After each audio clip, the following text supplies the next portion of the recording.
என்ன நம்ம ஏதாச்சும் ஒரு மாடு கீடு வாங்கிட்டு போகலாம்னு பார்த்து நல்ல மாடாக இருந்தால் வாங்கிட்டு போகலாம் அப்படின்னு நினச்சிக்கிட்டு இருந்தபோது எங்கள் ஊருக்காரையும் ஒருத்தன் முன்னாலேயே ஊருக்கு போகிறான்.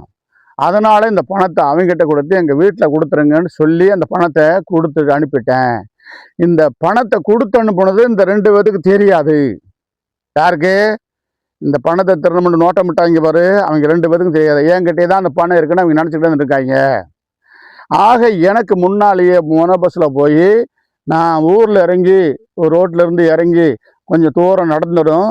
அதனால் அந்த ரோட்டுக்கு கீழே இருக்கிற அந்த பாலத்தில் இவங்க 2 பேரும் ஒளிஞ்சுருக்காங்க. எனக்கு தெரியல. நான் ஒரு 9, 10 மணி போல் நான் வஞ்சகம் இல்லாமல் அந்த பஸ்ஸில் ஏறி போய் அந்த ரோட்டில் இறங்குறேன். இறங்கும்போது என்ன ஆயிடுச்சு, அவங்க என்னை எதிர்பார்த்து இருந்தவங்க 2 பேரும் பாலத்தை விட்டு டேய் நில்றான்னாங்க.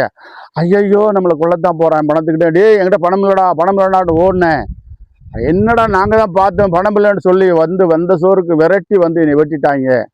வெட்டிட்டு காலை போட்டு பார்த்தா மடியெல்லாம் கிண்டி பார்க்குறாங்க. 5 ரூபா இருந்ததுப்பா, பஸ்ஸு போக 5 ரூபா இருந்தது.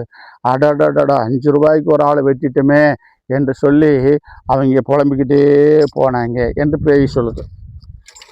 அண்ணே அண்ணே அண்ணே கோடாங்கண்ணே அண்ணே கோடாங்கண்ணே நான் 10,000 நான் வெட்டி கழிப்பிட்டு நான் பஸ்ஸில் அண்ணே வந்தேன் அண்ணே அண்ணே வந்தேன் அண்ணே எங்க ஒரு காப்பினிலே இறங்கி வீட்டுக்கு போக அண்ணே நடந்தேன் அண்ணே அண்ணே நடந்தேன் அண்ணே பாலத்துக்கு கீழே அந்த 2 பேரு அண்ணே விரட்டி அண்ணே வெட்டிட்டான் அண்ணே அண்ணே வெட்டிட்டான் அண்ணே அண்ணே வெட்டிட்டான். இனி வெட்டி போட்டு மடிய தள்ள சொல்லாகும் போது 5 ரூபா மட்டும் இருந்ததண்ணே அண்ணே இருந்ததண்ணே அண்ணே இருந்ததண்ணே. அட 5 ரூபாய்க்கு வெட்டிட்டுமேன்னு சொல்லி அவங்க 2 பேரும் புலம்பிக்கிட்டு போறாங்க. அப்படித்தானே நான் வெட்டுப்பட்டு செத்தண்ணே, இந்த பூமியில் எனக்கு இடம் இல்லை, அதனால அப்படி காத்தா தெரிகிறண்ணே, இதுதானே என் வரலாறு அப்படின்னு அந்த பொம்பளை ஆடிக்கிட்டே அந்த பேய் சொல்லுது.